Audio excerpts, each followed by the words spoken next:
Hello and welcome to GoalTime. I am your host, Jim Desrosiers. Imagine you're a young adult and you lose a parent. Imagine losing both your parents in a short period of time. How would that impact you? What would you do with that pain? Unfortunately, my guest today knows all too much about that. And instead of having that define him, the amount of incredible good that he has done with that pain and that he continues to do is changing lives and supporting others who are also facing such adversity. My guest, Mr. Scott Neely. Thank you for having me, Jim. Scott, great to have you. I appreciate you being here. Thank you. Yeah, so, I mean, wow, to start off a show like that with that kind of a problem statement, I can't thank you enough, first of all, for being here and sharing your story. GoalTime is a show about giving others hope, inspiration, motivation, letting everyone know that everyone has a story, right? Would you agree with that? Yeah, absolutely. Right? And then Absolutely. the ability to overcome obstacles, overcome adversity, and go on and achieve success and have a meaningful, purposeful life. So that's what this is all about. But not many people are willing to talk about it and share it. So thank you for that. I appreciate it. Yeah. So let's go all the way back. Yeah. Childhood, family. Where did you grow up? Yeah, we grew up on an Air Force base outside of Moose Jaw, Saskatchewan, prairies of Canada.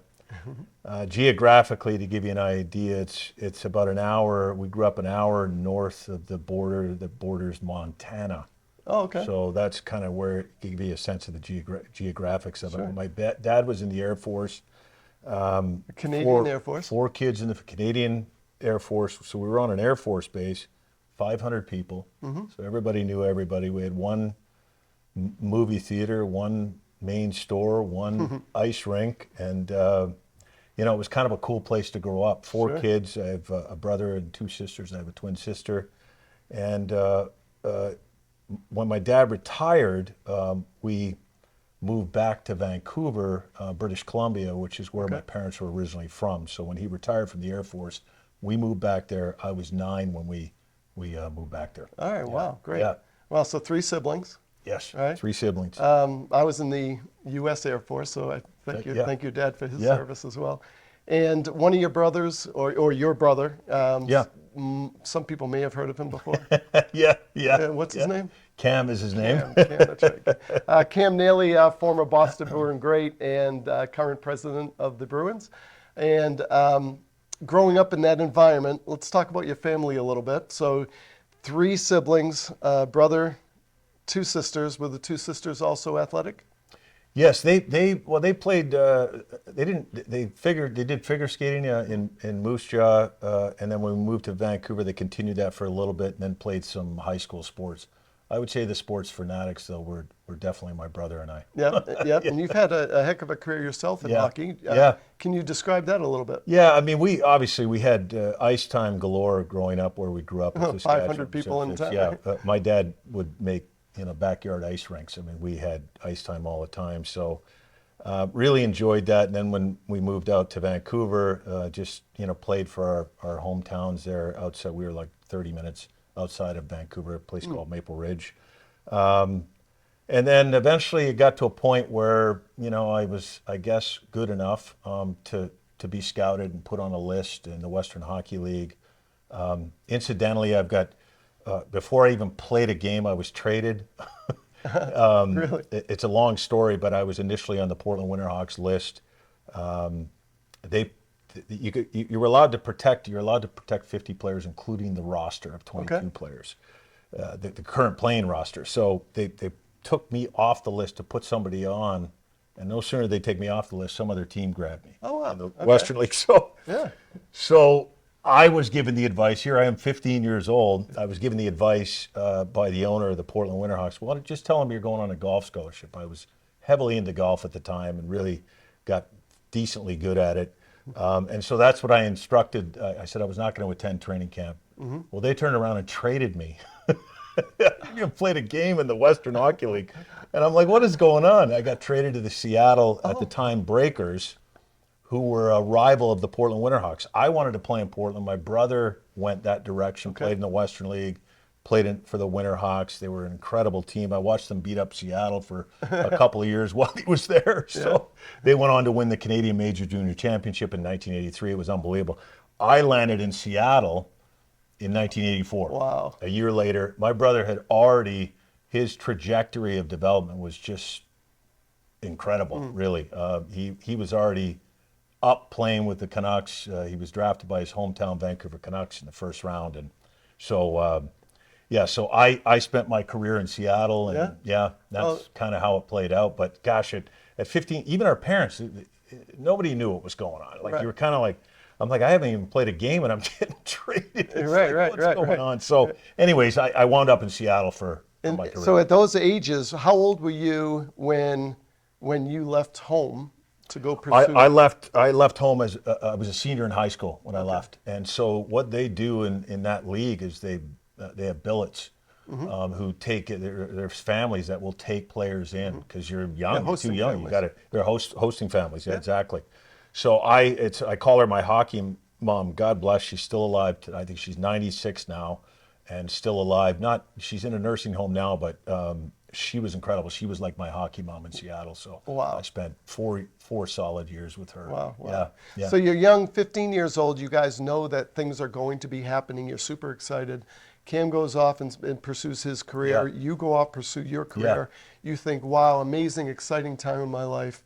Meanwhile, at home, there's some struggles going on. And would you mind letting us know what was going on at home, especially with your parents? Yeah, so in 1986, so I was a couple of years into my career. And at that point, Cam was 2 or 3 years into his NHL career. And our mother and father were diagnosed with cancer within 6 months of each other. 6 months. So who found out first? My father initially presented with a seizure that they later found out was a brain tumor, unfortunately malignant. And so it was like an astrocytoma. So they did radiation and shrunk that tumor down. But my mother, 6 months after that, presented with a swollen right leg. And she was just sort of, I think, neglecting what was going on with herself because she was worried about my father. Oh, my gosh. Who was quite sick. So she turned out to be diagnosed with colon cancer, and she was a stage 4, and she almost lost her leg because it was like the poison was kind of draining out of her colon into her right leg. But thankfully, they saved the leg. But so my mother, colon cancer, 46, she was diagnosed. My father was diagnosed at 49. Holy smokes. So she's taking care of him. Yeah. And then she finds out. Yeah. So she's got something physical going Yeah. on. Did she ignore it for a while, or did she? She ignored it, and I think to the point where she almost lost her leg initially right out of the gate. Yeah. She was so busy taking care of your dad. Yeah. So it was a I was away playing hockey. My brother was busy with his career, and my sisters were really had to deal with that up close and personal. They're both still at home at this point. They are still. They were still at home at that point. They were still. My twin sister was still home. Okay. My older sister was out of the house, so my twin was living with it in the house. Wow. So yeah, I always say to them to this day that they had so much more that they, I think, had to endure because they saw it, especially with our mother, the daily, difficulty with that disease. She just kind of basically withered away. So your dad first gets the diagnosis. You're away, a professional athlete that has to, the amount of concentration, dedication, commitment, focus on your craft as a hockey player, as an athlete, taking care of yourself, and then you get this news. How did it impact you being away from home just with the father getting diagnosed? Yeah, it was difficult. The team was, I'll say, was good initially, and then I think it got a little bit difficult. They just cared about how I was performing, and I think that I had some difficulty with that. How did you do with your own focus, with your ability to? I don't know how you do that. I just put one foot in front of the other. It was a task at hand. I mean, do what you're doing. This is just keep moving forward is what I kept telling myself.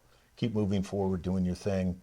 I was able to go home a couple times and visit my mother, who was really quite ill and failing pretty quickly. So, yeah, because then you get the second diagnosis, your mom, Yeah. and then how did you receive that phone call or that news?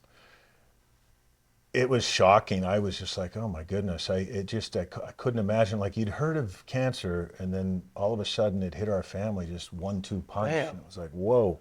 And at that age, Yeah. and you probably think that you have the world in the palm of your hand. Yeah. You're on fire. Everything is going Yeah. incredible, and to be at that age and have to deal with that at that maturity level as well. Yeah. So how did it impact you in regards to your ability to focus on the game? Yeah, it was, I mean, I would say it was hard at times because I think at times, my own personal play was affected by it, but I just stuck to it. And, eventually you just have to, Yeah. you have to get up and, live. Right. You can't just shut down. So I just kind of powered through it. And then do you mind sharing when you lost your parents? When did it happen? Yeah, so my mother, I mean, this is quite a story. We were scheduled to go on a road trip, and it was a long one, and we were going to be on a bus for about 10 hours. And that morning, December 12th, 1987, I got up in the morning at my billet family's house, and I said, I'm not going on this trip. I want to be traded. I don't want to play here. I don't like the way the team's treating me. And that's what the decision I made that morning. So literally drove into the ice rink in Seattle, right beside the Space Needle, actually our arena where we played, and went into the general manager's office and said, I'm not making a trade. I want to be traded. Please trade me somewhere nearby. I don't want to go too far away, because at that point I knew that I was sort of at the tail end of my career. But so I was traded to the Portland Winterhawks. Oh, wow. But incidentally, on the 12th, I got back home from being at the rink. All the teammates jumped on the bus and went on the trip. I got back home to my billet family's house, and got a phone call about an hour later from my father saying that my mother had passed. Wow. I would have been on a bus, a 10-hour bus trip. So there's no way I would have gotten, he wouldn't have been able to get a hold of me until I got up to our destination. But, Wow. So I just feel like things, kind of work in a funny way. Like I think it was meant to be that I just decided not to do that and go on that trip. Isn't it funny how that works? It's wild. And so I went home all the way through the holidays. That was December 12th. And then, went back to Seattle and said, I still want to be somewhere else. And they traded me to the Portland Winterhawks, incidentally, where my brother started his career. And I finished my career out in Portland. Wow. Yeah. Wow. And then after your mom died, how did your dad do with his own cancer? So his cancer went into remission, thankfully, with radiation treatment, and shrunk the tumor down. He couldn't get all of it, but got a fair amount of it. And I guess about 5 years after that, it came back very aggressively, and they can no longer administer the radiation because your body becomes, I guess, immune to the dosage of radiation that you initially have. So you can't even do that again. You're like, why can't you do that again? Right. And so it came back incredibly aggressively, and he ended up passing away in 1993, so 6 years later. 6 years later. Yeah. So now you got to think about this from a human standpoint. You're still a young adult. Your hockey career is coming to an end. And then you lose your mom, and then a few years later, usually dad. A lot of people would not be able to carry that weight, and they'd crumble. Yeah. What did you do with the pain, and how did you and the family decide to respond? Yeah. Yeah, so it was, again, I take the mid 80s, that sort of that 5, 6, 7 year period was really, really difficult. And I was a little lost. I mean, when I retired, I was like, oh my gosh, what am I going to do? And my brother said, why don't you come out to Boston? And, at that point, he had been traded on his birthday, his 21st birthday, he was traded to the Boston Bruins, actually. It was June 6th. That was a good gift for us, by the way. Yeah. So it was great for him. It was fantastic for his career. I think it was the best thing that ever happened to him. So So I decided, not quickly, but I eventually decided, okay, I'll jump out there. I'm young, I'm not married, I don't have kids. I'm 20 at the time. I was 23. I said, I'll jump out to Boston, start something here. So I started when we moved out here. I started a golf business that I was doing in Vancouver, and we started that. We did that for a while, and then our father was out visiting my brother and I in 1993. Went to some hockey games. Got to spend a lot of time. He was here, scheduled to be here 2 weeks. On the 13th day, he woke up with an infection and took him to the hospital, and he passed. So he came out here to see his boys. I think that's really what he wanted to do. And so that was Cam and I were living together, so we kind of that's lived that together. And it was a really, really tough time. So at that point, we decided, okay, what are we going to do? And we wanted to. You can either curl up in a ball and just just kind of try to get through it, or just get going with something. Try and bring a positive light to this. Yes. Now I could sort of silver I could line. talk to you for 3 hours. Yeah. Of course, Yeah. we have like 7 minutes left. I know. I know. We're almost. I know. So you guys created the Cam Neely did. Foundation Yeah. and the Neely House. Yes. So can you quickly just describe what those organizations do? And So that was really what we wanted to do, was to honor their memory and most importantly try to help cancer patients and families. So we created the foundation in 1994 was the first golf tournament we had.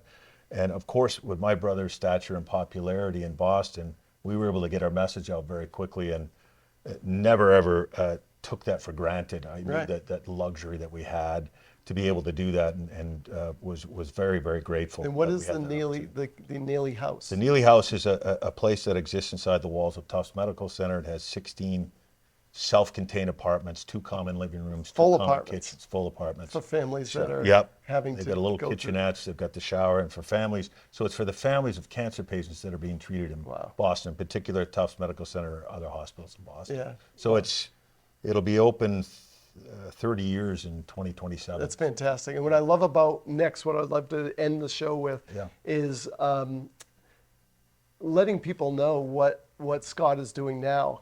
Accomplished so much in those 30 years of growing the foundation in the Neely House, and now he wants to go off on his own, and he is helping other nonprofits have that hockey stick curve, pun intended, and help other nonprofits. How do you do that, and what exactly do you do for other nonprofit organizations? Yeah, so I'm at a stage in my career where I wanted to be able to help small to mid-sized nonprofits diversify their revenue. I've seen a real issue with that over the years that I've been in the industry.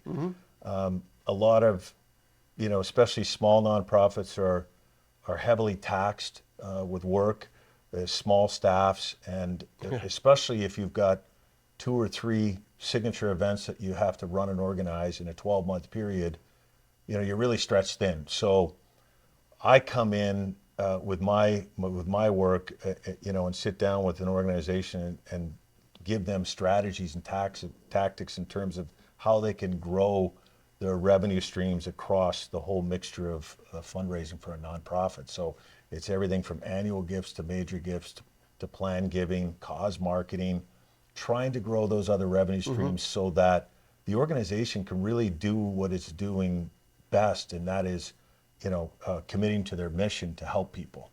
And so I think that's something that I'm really enjoying at this stage now of, like I said, of my life and career, to be able to give back and help small and mid-sized nonprofits grow their And it's so badly needed. And you're right, most nonprofits have very little resources, very little staff, and they usually put on a huge event, whether it's a fundraiser, a dinner, a golf tournament, and it takes so much energy and so much time that they don't either consider doing other things like planned giving, having people put nonprofits in their estate planning, things of that nature. Absolutely. So for you to educate people as to the other ways you can generate revenues.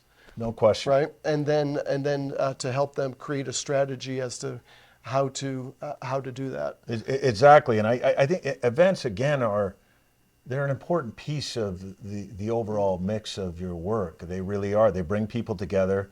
They allow those organizations to really highlight the great work that they're doing to the supporters that are actually making that happen. So they are important in that regard. There's no question. It's just that they can be a variable year over year. You just don't know. It depends on the economy, and they're a lot of heavy lifting. So Yeah. I think just growing, just to be able to sustain. We got to an inflection point with our family foundation where it was like, wait, we got to grow these other revenue streams. So I've got, sort of that. I have that experience of having done that and achieved that, and here's the foundation now, 29 years later, and still thriving. So it's great. But we knew that we had to kind of get away from being dependent on event revenue and grow those other revenue streams. Absolutely. Yeah. And being the executive director of the Neely Foundation and the Neely House, Cam Neely Foundation, Neely House, you've also had great exposure, and I know you've helped a couple of my clients already.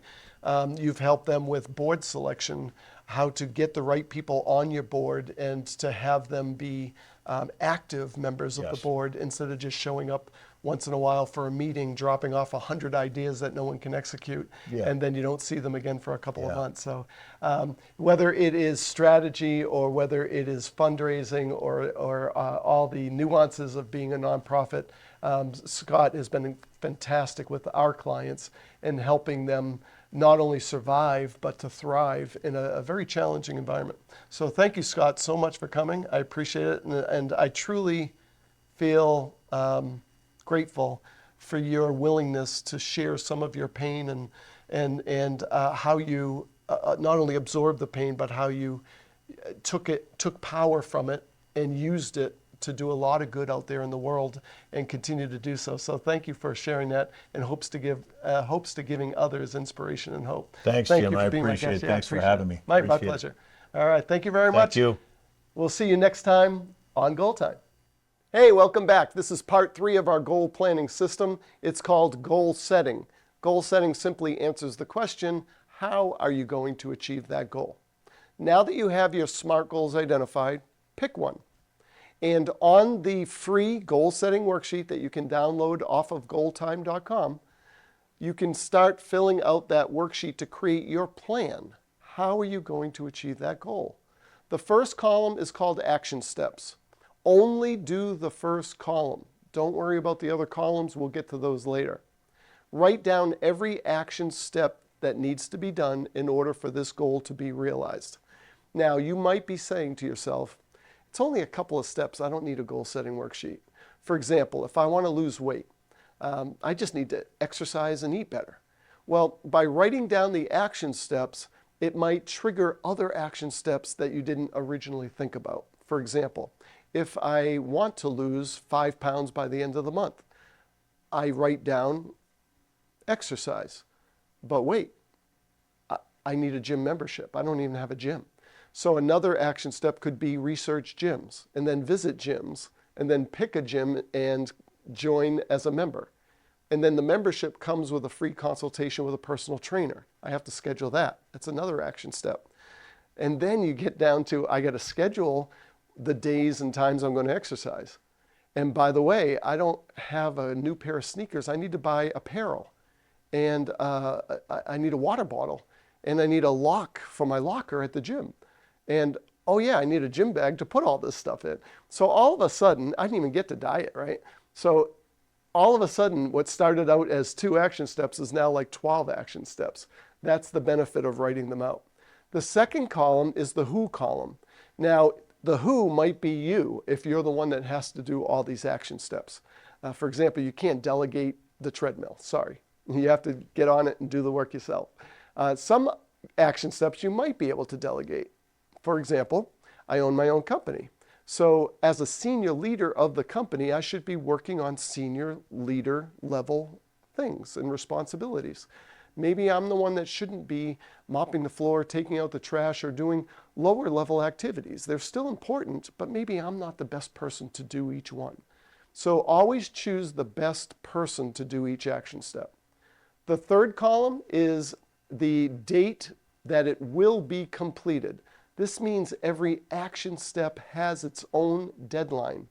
That's the real trick here to goal setting. Don't just have a deadline for the goal itself. Have a deadline for every single action step. This will eliminate procrastination. And then the fourth final column of the goal setting worksheet is called date completed. The date completed column is the date you actually completed each individual action step. Once you have your goal setting worksheet filled out, make it public. Post it on a wall, share it with a friend or a family member or someone else that you've identified is also a goal setter, and you create like a goal setting club. By sharing your goal setting worksheets with other people, they get to follow your progress towards the goal as well, and this adds some additional accountability for you. Thank you for watching part 3.